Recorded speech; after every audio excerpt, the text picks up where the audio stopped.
today, though, takes us to Manchester, where 37-year-old mum of five, Elsa Hannaway, was brutally murdered. Now, as you can imagine, this is a particularly horrendous case. Mum was born in St Vincent in 1949. She was one of 9 children, and she came to the UK at the age of 12 with her older brother. She was very well spoken, well dressed, and very pretty. She was just a lovely young girl. People describe my mum as being happy, go lucky. I know people always remember that she loved to dance and have a good time. I can't really say or anyone had a bad word to say about her. On the 29th of October 1987, 37-year-old Elsa was getting ready for a night out. She loved to dance. If she felt to go out, she didn't have to go out with anybody. She went on her own, had a few drinks and had a good time. That's mainly what she did when she wanted to relax and do something different apart from being a mum.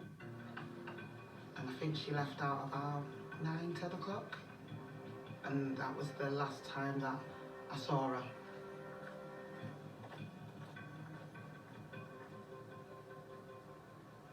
That night, Elsa was out in the Moss Side area of the city. She went to the West Indian Sports and Social Club, where she was seen dancing, and to the big Western pub, which no longer exists. She stayed out, socialising with friends till the early hours of the morning. She was walking home along Moss Lane East, near to Whitworth Park. She was seen by a number of people, being followed by a man who was described as black with dreadlocks. And at some point, she was seen to be chased by this man into the park. Several witnesses described the man in a similar manner. And a couple of witnesses saw him running out of the park round about 3 a.m. Later that morning, around 6:30, a jogger came across Elsa. She was very, very cold, very ill. She was suffering from hypothermia. She was clearly in a distressed state, and the ambulance and the police were called. The police came to see me. I was at work. I remember him saying, "Is your mother called Elsa Hannaway?" And I says, "Yes." And I said, "Is everything okay?" And he says, "Oh, she's been in," I just remember them saying she's been in an accident. Elsa had been raped and sustained severe head injuries during the attack. Later that morning, she died from a brain hemorrhage and hypothermia.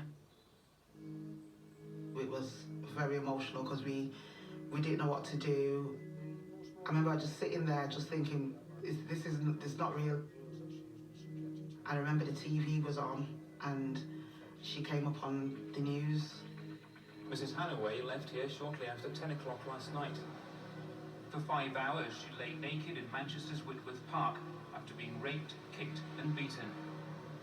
She died in hospital without recovering consciousness. Elsa Hannaway was a family woman who had 2 children and a grandson. I remember Raphael getting up.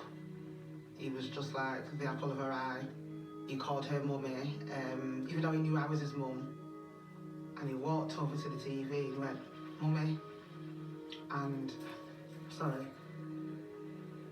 that hit me then. And like I said with Raphael, he didn't understand what was going on at the time. And he just kept saying, "Mummy, Mummy, where's Mummy coming back?" She was a constant in his life. And then she was gone. As a family, it's broken a lot of us because my mum was, she was the glue. It's the not knowing. It's like there's no closure, so it's still something that none of us have come to terms with. Witnesses were able to give detectives a description of the suspect. The new sketch of the man who raped and murdered Elsa Hannaway was released by police at a news conference today. People came forward with information, but no one was charged.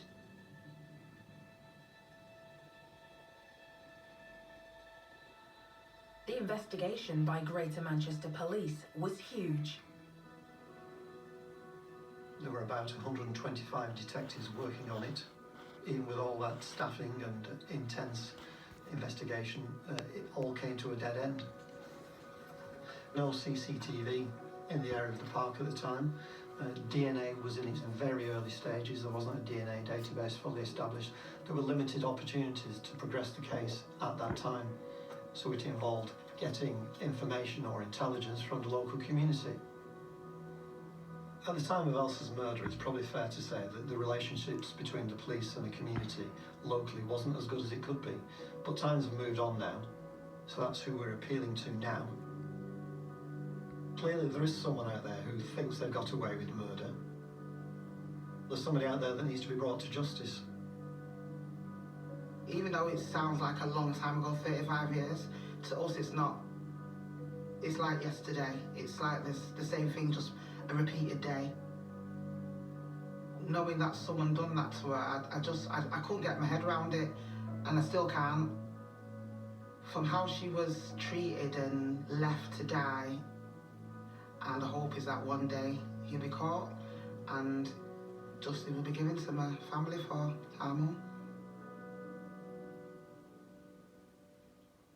Just heartbreaking. Well, earlier this morning I spoke to Martin Bottomley from Greater Manchester Police Cold Case Unit about the investigation of Elsa's murder, and I started by asking him what police had been able to piece together about that night.